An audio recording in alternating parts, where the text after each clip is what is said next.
সেই বিজেপি দল প্রকৃতপক্ষে বাংলা বিরোধী। আজকে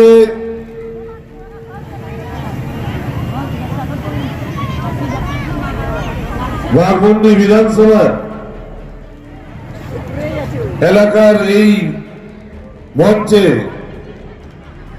এই জায়গাতে বিজেপির হাফপ্যান্ট মন্ত্রী থেকে শুরু করে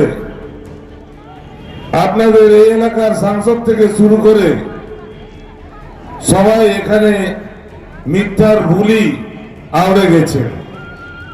একের পর এক মিথ্যা, একের পর এক মিথ্যা।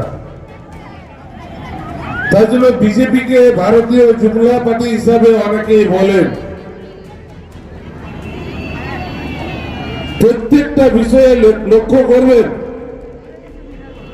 যখন বক্তব্য দেই আমাদের মন্ত্রী মহাশয় আসলেন, উন্নয়নের কথা বলে গেলেন, আগামী দিনে কি কি দরকার আছে সেইগুলোর কথা আমাদের মাননীয় এই এলাকার বিধায়ক বললেন। আপনাদের যদি দাবি দেওয়া থাকে দিদির সাথে বিভিন্ন সামাজিক সংগঠনকে বললেন, অনুরোধ করলেন।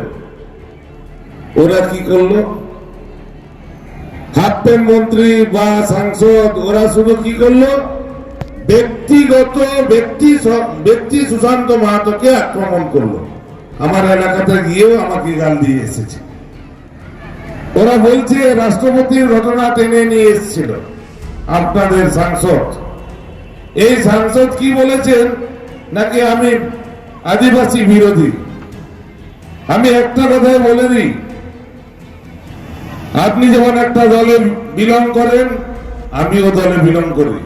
দলের স্ট্র্যাটেজি তার অনুযায়ী সবাই চলে। আপনি যে জাতির হন, যে ধর্মের হন, যে মানুষের হন, রাজনৈতিক দলের স্ট্র্যাটেজি অনুযায়ী চলতে হয়। কিন্তু একটা বিষয় মনে রাখবেন, যদিও বলতে নেই, তবু আমাদের মাননীয় রাষ্ট্রপতি করেছেন আদিবাসী সম্প্রদায়ের এক মহিলাকে, করেছেন খুব ভালো। কিন্তু এই ওনাকে দিয়ে কি কি কাজ করিয়েছেন সেটা তো দেখেননি, সেটা তো বিচার করেননি। সিএনটি এসপিটি অ্যাক্ট রদ করার জন্য সই করানো হয়েছে। সই করানো হয়েছে আদিবাসী ট্রাইবেল অ্যাট্রসিটি অ্যাক্টকে লাগু করার জন্য সই করানো হয়েছে। আর কি করতে বলা হয়েছে? চুপচাপ থাকতে বলা হয়েছে। আমরা যখন রাষ্ট্রপতি নমিনেশন ফাইল করেন, ধর্ম কি লিখেছিলেন বলতে নেই, তাও বলতে হচ্ছে। হিন্দু ধর্ম লিখেছিলেন। আমরা আদিবাসী সম্প্রদায়ের, আমরা সারি অথবা সারনা ধর্মে বিশ্বাসী। রাষ্ট্রপতি হয়েছেন আমাদের বাংলার মুখ্যমন্ত্রী মমতা বন্দ্যোপাধ্যায় সারি এবং সারনা ধর্মকে বিল পাস করে পাঠিয়ে দিয়েছেন। কেন সেটাতে সই করা গেল না? আমি নাকি আদিবাসী বিরোধী। আদিবাসীদেরকে বোকা বানিয়ে বিজেপি যেভাবে কিছু আদিবাসীকে বোকা বানিয়ে যেভাবে ভোট নিয়ে আদিবাসীদেরকে বাঁশ দেওয়ার চেষ্টা করছে, আমি সমস্ত আদিবাসী সম্প্রদায়ের মানুষের কাছে অনুরোধ করব, একটু সজাগ হন। আপনাদের অধিকার, জল জঙ্গল জমির অধিকার, তার বিরুদ্ধে একটা বিল পাস হয়েছে। কেন হবে? আদিবাসী রাষ্ট্রপতি আছেন, কেন সই করবেন?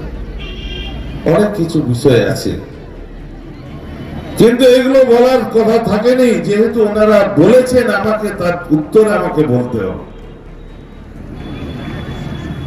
দ্বিতীয় কথা, যেটা ওনারা যেগুলো এখনো পর্যন্ত, যেগুলো আপনাদের সাংসদ অনেক কথা বলেছেন, যেগুলো এখনো বিচারাধীন বিষয়, সেগুলো বলতে নেই। তার জন্য আমি বললাম না। ওরা গণতন্ত্র মানে না, সংবিধান মানে না, বিচার ব্যবস্থা মানে না, ফেডারেল স্ট্রাকচার মানে না। তার জন্য আজকে গতকালকে দেখেছেন আমাদের দলের যারা স্ট্র্যাটেজি ঠিক করেন, আইপ্যাক,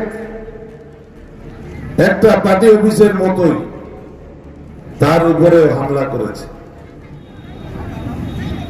আর কতদিন চলবে? চলবে না। মানুষকে বিভ্রান্ত করে বোকা বানিয়ে চলবে না। তাই দিদি বলেছেন যতই করো হামলা আবার জিতবে বাংলা। এই বাঘমুন্ডির মুখেও জিতবে। আমি প্রত্যেককে অনুরোধ করব, যদি আপনার পরিবারের সুরক্ষিত চান, যদি আপনার পরিবারকে যদি ভালোভাবে রাখতে চান, উত্তরসূরিকে যদি ভালোভাবে রাখতে চান, একমাত্র দল তৃণমূল কংগ্রেস, একমাত্র নেত্রী মমতা বন্দ্যোপাধ্যায়, একমাত্র নেতা অভিষেক বন্দ্যোপাধ্যায়ের নেতৃত্বে মা মাটি মানুষের সরকার আপনার প্রত্যেকটা সময়ে, প্রত্যেকটা অভাবে, প্রত্যেকটা অনুভূতিতে উপস্থিত আছেন আমাদের মা মাটি সরকার, মা মাটি মানুষের সরকারের কর্মীরা।